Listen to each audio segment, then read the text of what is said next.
গুম খুনের বিচার করতে গেলে কেউ কেউ দেখবেন যে বিদেশ থেকে বসে লেখে যে দেশ অস্থিতিশীল পরিস্থিতি তৈরি হবে। তাই কেন ভাই বিচার করলে কেন অস্থিতিশীল পরিস্থিতি তৈরি হবে? এখন আপনি আপনার প্রতিষ্ঠানগুলোতে ফ্যাসিস্টদের রেসিডিউ রেখে দেবেন আর আপনি আশা করবেন যারা গুলি খেয়েছে তারা আপনার জন্য খুবই মিঠা মিঠা কথা বলবে। You can not expect this. আপনি শুরুতে একটা কথা বলেছেন যে ট্রানজিশনাল একটা গভর্নমেন্ট এবং ট্রানজিশনাল একটা সময়ের মধ্যে দিয়ে আমরা যাচ্ছি। তো ট্রানজিশন আসলে কখন প্রয়োজন হয়, কখন জরুরত হয়?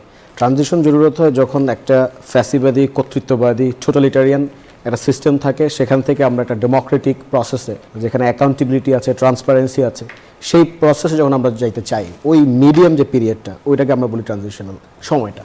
আপনি যে প্রশ্নটি করেছেন যে ফ্যাসিবাদ পরবর্তী সময়ে আমরা দেখতে পেয়েছি বিভিন্ন জায়গায় এই যে শিক্ষকদেরকে বলা হয়েছে যে আপনি পদত্যাগ করুন, কিংবা বিভিন্ন জায়গায় পুলিশকে বলা হয়েছে যে আপনি ওটার সাথে জড়িত ছিলেন, কিংবা কয়েকজন সাংবাদিককে বলা হয়েছে আপনি দোষর ছিলেন।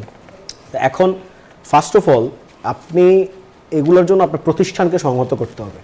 এবার বাংলাদেশে কোনো প্রতিষ্ঠান দাঁড়াইছে কি না, প্রথম কোয়েশ্চেন হচ্ছে এইটা। বাংলাদেশে আসলে কোনো প্রতিষ্ঠান দাঁড়ায় নাই ওইভাবে, যেটাকে আমরা প্রো পিপল ভূমিকা রাখতে পারি।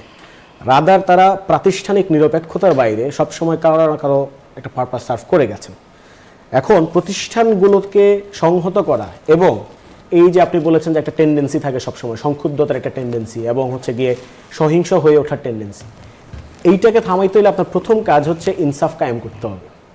সমাজের মাঝে যদি আপনি সংক্ষুব্ধতার জন্ম না দিতে চান, তাহলে সমাজের এক্সিস্টিং যে বেইনসাফি আছে সেটাকে দূরীভূত করে ইনসাফ আগে কায়েম করা হচ্ছে ফার্স্ট অ্যান্ড ফরমোস্ট ডিউটি। তারপর আপনি বলতে পারেন যে তুমি কেন বেইনসাফি হয়েছো, তুমি কেন এইটা করতেছো, ওটা করতেছো। এখন আপনি আপনার প্রতিষ্ঠানগুলোতে ফ্যাসিস্টদের রেসিডিউ রেখে দেবেন আর আপনি আশা করবেন যারা গুলি খেয়েছে তারা আপনার জন্য খুবই মিঠা মিঠা কথা বলবে। You can not expect this. আপনি ঢাকা ইউনিভার্সিটিতে আকম ও জামালকে রেখে দিবেন, যে আকম ও জামাল জুলাই মাসে বলেছে যে এদেরকে গুলি করে মারা উচিত, স্টুডেন্টদেরকে গুলি করে মারা উচিত। আচ্ছা, আপনি পুলিশে ধরেন সেই লোকটাকে রেখে দিলেন যে এই হচ্ছে গিয়ে নির্দেশ দিয়েছে যে এর গুলি করো। আমি শেষ করি, you will get an answer. So আপনি ওটা রাখলেন। আপনি চ্যানেল আইতে আপনি সোমা ইসলামের মতো একজন, আপনাদের যদি সাংবাদিক বন্ধু হইতে পারে, তো সোমা ইসলাম তিনি তো কি ভূমিকা রেখেছেন জুলাই মাসে আমরা তো দেখেছি। তাকে আপনি আপনার চ্যানেলে আবার সুন্দরভাবে রিহ্যাবিলিটেট করবেন। এই ধরনের পরিস্থিতি যখন আপনি তৈরি করবেন তখন অবশ্যই অবভিয়াসলি একটা সংক্ষুব্ধতার জন্ম নিবে। এখন এই সংক্ষুব্ধতা যদি আপনাকে এড়াইতে হয় তাহলে আপনি প্রাতিষ্ঠানিক ব্যবস্থা নেন। আমি বলছি না, I am not justifying their works, I am not justifying their activities, but কথা হইল এই ধরনের টেন্ডেন্সি কেন জন্ম নেয়?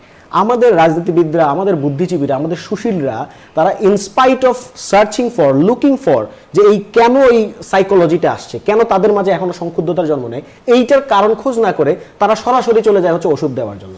সরাসরি ওষুধ দিয়ে আপনি কখনোই সমাধান করতে পারবেন না আনটিল অর আনলেস আপনি জাস্টিস কায়েম করতেছেন, যে এক্সিস্টিং বেইনসাফি আছে সেটা সমাধান করছেন। আমি একটা সুন্দর এক্সাম্পল দিই।